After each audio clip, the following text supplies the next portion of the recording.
How's it going, folks? Voodoo Stache. We're gonna take a look today at the bent over row, but the isometric hold. So you're gonna get into your bent row position. We're gonna come down, we're gonna hinge from our hips. You're gonna elevate that bar to a spot where the end of your range is at, and you're gonna load that bar up to a weight that you can't move. Okay, so what I'm gonna do is I'm gonna get right over the bar here. I'm gonna hinge forward. This is a pretty good height for me. I'm gonna set my hand just like if I was doing this without it being on the rack here.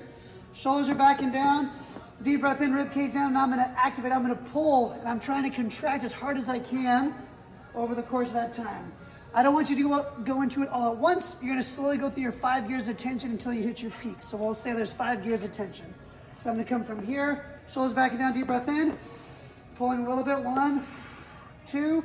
I'm trying to contract back here, 3, 4, and 5. Hold that maximal position.